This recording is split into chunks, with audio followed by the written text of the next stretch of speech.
Govinda Govinda Govinda. Judge സാറിനോട് നമസ്കാരം പറയടോ. നമസ്കാരം സാറേ. തന്റെ പേരെന്താ? അയ്യോ, സോറി സാർ. സോറി. ഹലോ. മുത്തച്ഛൻ നമ്മളെയൊക്കെ വിട്ട് പോയി അച്ഛാ. അച്ഛാ, അച്ഛാ, അച്ഛൻ കേൾക്കുന്നുണ്ടോ? അത് അച്ഛനും പോയാ?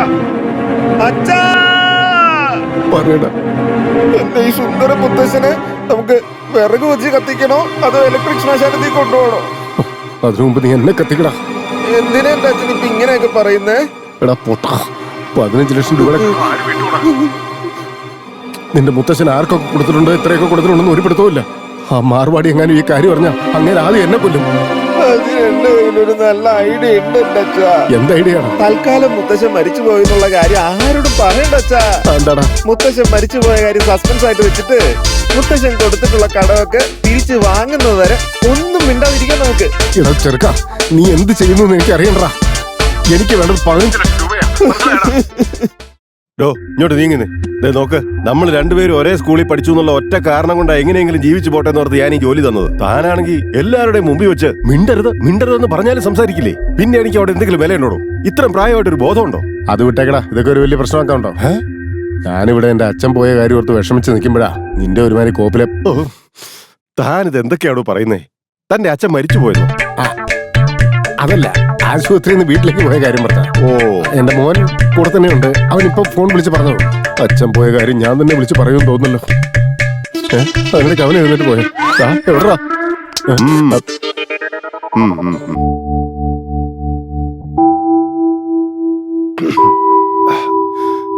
ഇത് വാങ്ങിച്ചോ, ഇത് വെച്ചോ. എന്തിനാടാ ഇതൊക്കെ? ആവശ്യം വരും. നിന്റെ അച്ഛൻ വയ്യാതെ കിടക്കല്ലേ, ഇത് കയ്യിൽ വെച്ചോ. ശരി, നടക്കും. കമോൺ.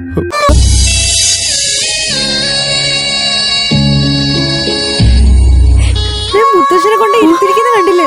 അയ്യോ, എന്റെ ദൈവമേ, ഞാൻ എന്തായി കാണുന്നേ? മുത്തശ്ശനോട് ഇങ്ങനെ ചെയ്യാൻ പാടില്ല. എന്താണ് നിനക്ക് 10 പൈസയുടെ വെളിവില്ലേ? മരിച്ചവരാരെങ്കിലും ഇങ്ങനെ കൊണ്ടിരുത്തോ?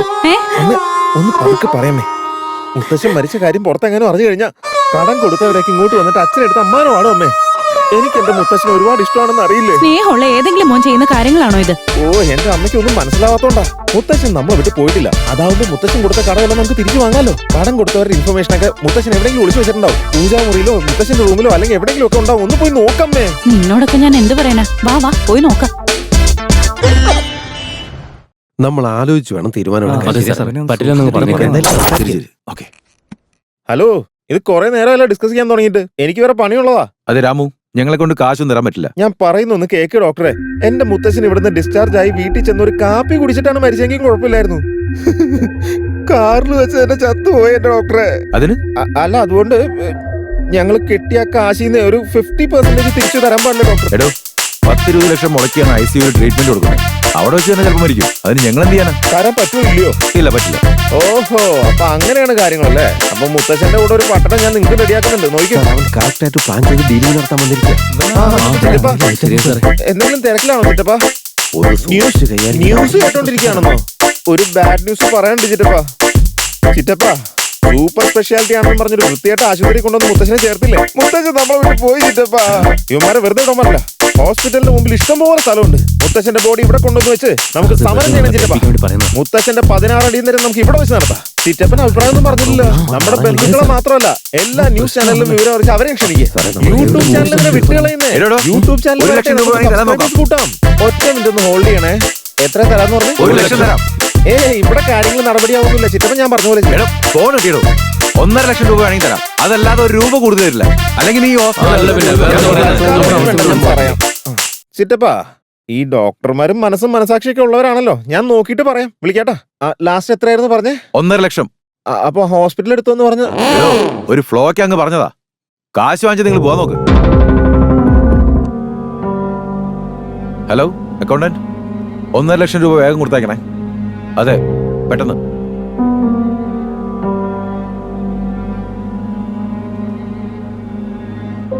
സാർ കറക്റ്റ് സമയത്താ തീരുമാനം എടുത്തേ. ഇവൻ ഇനി ഇവിടെ നിന്നാ ഉള്ള പറഞ്ഞു നന്നായി സാറേ. അയാൾ കൊടുക്കും. കൃത്യമാണെന്നാ തോന്നുന്നത്. അപ്പൊ ഞാൻ പോയിട്ട് വരാം. അയ്യോ, വരണമെന്നില്ല. ആ വഴി പൊക്കോ. ഈ കാശിന്ന് കുറച്ചെടുത്ത് ടാക്സി ഡ്രൈവർ സാറേ എന്തോന്നാ സാറേ ഇത്? എന്തു പറ്റി ബ്രദർ? സാറിന്റെ അമ്മ പറയാതെ അങ്ങ് പോയി, പെങ്ങളും അതുപോലെ തന്നെ പറയാതെ പോയി, അതുപോലെ തന്നെ നിങ്ങളും പറയാതെ പോകാൻ നിൽക്കുക. തന്റെ മുഖത്ത് നോക്കി 4 ആട്ടാട്ടേ ചെയ്യണ്ടേ? ഞങ്ങളുടെ മുത്തശ്ശൻ ഞങ്ങളോട് പറയേണ്ടി പോയി. അപ്പഴാ തന്റെ ഈ വർത്താനം. മൊത്തം കാശ് കൊടുത്തില്ല സാറേ, എന്റെ അക്കൗണ്ട് ക്ലോസ് ആയി പോകും സാറേ. ഞങ്ങളുടെ മുത്തശ്ശന്റെ അക്കൗണ്ട് ക്ലോസ് ആയി, പിന്നെ തന്റെ അക്കൗണ്ട് ഇരുന്നിട്ട് എന്താ കാര്യം?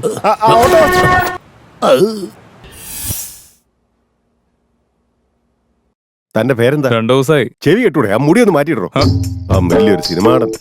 സാറേ വയറുവേനക്ക് ചെവിയിൽ നോക്കുന്നെന്തിനാ? ഡോക്ടറെ അടുത്ത് അനാവശ്യ ചോദ്യങ്ങൾ വേണ്ട. ചെവിയും കേൾക്കില്ല, നാക്കും വെറുതെ ഇരിക്കില്ല. നാക്ക് മേടിച്ച് അക്ഷരമാലയൊന്നും പറയണ്ട, നാക്ക് നീട്ടിയാ മതി. ഈ പല്ലൊക്കെ ഒന്ന് തേച്ചിട്ട് എത്ര നാളായിടും? കഴിഞ്ഞ ദിവസം ഞാൻ ശരിക്കും തേച്ചായിരുന്നു. വയറ്റിന്നൊക്കെ ശരിക്കും പോകുന്നുണ്ടോ? എന്ത് പറയാനാ സാർ, ഒന്ന് പോണം. ഓ ഈശ്വര. എടാ മരമണ്ട, ഞാൻ ചോദിച്ചത് ഇരിക്കുമ്പോ നല്ല ലൂസായിട്ട് പോകുന്നുണ്ടോ, അല്ലെങ്കിൽ പിന്നെ മുക്കിയിട്ടാണോ പോകുന്നത്? ഇരുന്നാ ഉടനെ പൈപ്പ് ലീക്കായ പോലെ പോകുന്നത്. അതാ വേണ്ട. Very good. യൂറിനാണോ ലാറ്ററിനാണോ ആദ്യം പോകുന്നത്? രണ്ടും ഒരുമാതിരി ഇരട്ട പറ്റ പോലെ. ഏതാ പോകുന്നതെന്ന് മനസ്സിലാവുന്നില്ല ഡോക്ടറെ.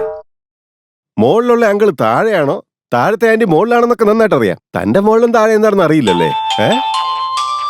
ഡോക്ടറെ അടുത്ത് അവന്റെ കൂടായി. പറയടാ. ഞാൻ ഇപ്പൊ തന്നെ വരാം.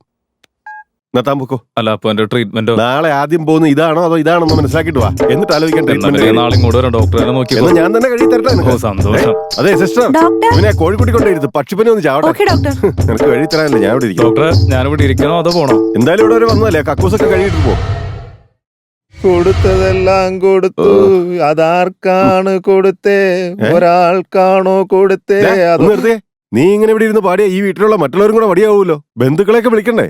അതല്ല അമ്മാവ, മുത്തശ്ശൻ മരിച്ചു പോയ കാര്യം തൽക്കാലം ഇപ്പൊ ആരും അറിയാൻ പാടില്ല. അതെന്താടാ? ഈ മുത്തശ്ശന്റെ ചികിത്സയ്ക്ക് വേണ്ടി എന്റെ അച്ഛൻ 15 ലക്ഷം രൂപ കടം വാങ്ങിച്ചിട്ടുണ്ട്. അതും വട്ടിപ്പലിശയ്ക്ക് അമ്മാവ. ഇങ്ങനെ പോയി കഴിഞ്ഞാൽ 15-25 ആയി മാറും. മുത്തശ്ശൻ രഹസ്യമായിട്ട് ആൾക്കാർക്ക് കാശ് കടം കൊടുക്കാറില്ലേ? മരിച്ചു പോയെന്ന് എങ്ങനെ അറിഞ്ഞു കഴിഞ്ഞാൽ അവന്മാരൊക്കെ മുങ്ങിക്കളയില്ലേ? അത് കഴിഞ്ഞ് എന്റെ അച്ഛന്റെ അവസ്ഥ ഒന്ന് ആലോചിച്ച് നോക്കി അമ്മാവ. അതുകൊണ്ടാണ് ഞാൻ പറഞ്ഞത്, എന്തെങ്കിലും ഒന്ന് ചെയ്ത് ഈ ബോഡി നാറാതെ ഒന്ന് റെഡിയാക്കി തരാം. അതൊക്കെ ചാകുമ്പോ തന്നെ ചെയ്യേണ്ടതാ. എന്റെ പൊന്നെ അമ്മാവ, എന്തെങ്കിലും ഒന്ന് ചെയ്ത് നേരെ ആക്ക് പ്ലീസ്. ശരി, ഞാൻ കാശ് കടക്കുന്നത് ആർക്കൊക്കെയാണെന്ന് പറ. ബോഡിയിൽ ഇപ്പോഴും ഹീറ്റ് ഉണ്ടോ? അപ്പൊ ഇതുവരെ മരിച്ചിട്ടില്ലേ? നീ കിടന്ന് ചാവാതെ നോക്കട്ടെ. ഇയാൾ ഇപ്പോഴും ജീവനോടെ ഉണ്ടാ? അയ്യോ, എന്റെ മുത്തശ്ശൻ മരിച്ചിട്ടില്ല. എന്റെ മുത്തശ്ശൻ മരിച്ചിട്ടില്ല. ചത്താലും കരയും ചത്തില്ലെങ്കിലും കരയും. ആദ്യം മനുഷ്യടുത്ത് മുത്തശ്ശ സോറി മുത്തശ്ശ, ഫൈനാൻസ് കൊടുത്തവന്മാരെടുത്തോണ്ട് പോകണ്ടെന്ന് വെച്ചാൽ ഞാൻ എടുത്തിട്ടതാ. ഡ്രിപ്പ് ഇട്ടിട്ടുണ്ട്, ഇടയ്ക്കിടയ്ക്ക് ഒന്ന് വന്ന് നോക്കിക്കോണം. ഇത് തീരുമ്പോ അടുത്തെടുത്തിട്. രക്ഷപ്പെടുമായിരിക്കും അല്ലേ? ആള് കോമയിലായി പോയി. ചത്തിട്ടില്ല. ദേ നോക്കി, ഇയാൾ ഈ അവസ്ഥയിലുള്ളപ്പോഴേ എന്തെങ്കിലും വരാനുണ്ടെങ്കിൽ അതൊക്കെ വസൂലാക്കിക്കും. ചേട്ടാ അച്ഛന് ആള് കോമയിലാ. കോമയിലോ? ഈ റിയാക്ഷൻ ഞാൻ നേരത്തെ കൊടുത്തു കഴിഞ്ഞതാ. ഓവറാക്കി നശിപ്പിക്കല്ലേ. പിന്നെ ഇടയ്ക്ക് ആരെങ്കിലും നനഞ്ഞ തുണി കൊണ്ടും തുടച്ചു കൊടുത്തോളൂ.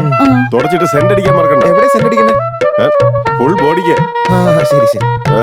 സൂട്ട് കേസ് എടുത്തോണ്ട് വാ, എനിക്ക് വേറെ പണിയുള്ളതാ. നസീറിന്റെ കാലം തൊട്ട് എല്ലാ പടത്തിലും ഡോക്ടർമാർക്ക് ഈ സൂട്ട് കേസ് നടക്ക്. എടാ രാമു, നിന്റെ മുത്തച്ഛന് ജീവൻ തിരിച്ചെട്ടി. എല്ലാം ആ ഭഗവാന്റെ കാരുണ്യം കൊണ്ടാ. എന്റെ മുത്തശ്ശൻ മരണമില്ലാത്ത മാർക്കല്ലേ. ചേട്ടാ അതെ, എന്താ പൂജാമുറിയിലുണ്ടായിരുന്ന മുത്തശ്ശന്റെ ഡയറിയിൽ നിന്ന് കിട്ടിയതാ. പൂജാമുറിന്ന് കിട്ടിയത് കൊണ്ട് ഇത് മിക്കവാറും പൂജാരിയുടെ നമ്പർ ആയിരിക്കാനാണ് സാധ്യത. ഇയാളെ വിളിച്ചിട്ട് ഇപ്പൊ എന്ത് ചെയ്യാനാ? നീ ഒന്ന് വിളിച്ച് സംസാരിക്കേ. പക്ഷെ ഇയാൾക്ക് ഞാൻ ആരാന്ന് അറിയില്ലല്ലോ അമ്മേ. നീ ഒന്ന് നോക്കിയേ, മുത്തച്ഛൻ അവർക്ക് പൈസ കടം കൊടുത്തിട്ടുണ്ടെങ്കിൽ നമ്മുടെ ഫാമിലിയെ പറ്റി ഒന്നും പറയാതിരിക്കത്തില്ലല്ലോ. പറഞ്ഞിട്ടുണ്ടാവും അല്ലേ? പിന്നെ പറയാതെ വിളിക്കടാ.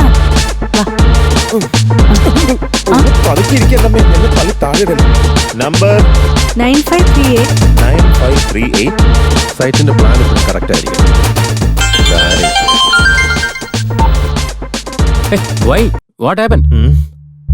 റിംഗ് ടോൺ ഒക്കെ ഉണ്ട്, പക്ഷെ ഫോൺ എടുക്കുന്നില്ല. എടുക്കാനങ്ങ് പറഞ്ഞാ പോരെ. ഗണപതിക്ക് വെച്ച് തന്നെ കാക്ക കൊണ്ടുപോയി അമ്മേ. അത് സാരമില്ല, ഒരെണ്ണം ഇല്ലെങ്കിൽ എന്താ, നീ അടുത്തേക്ക് വിളിക്കാം. നമ്പർ പറഞ്ഞേ. 98450161.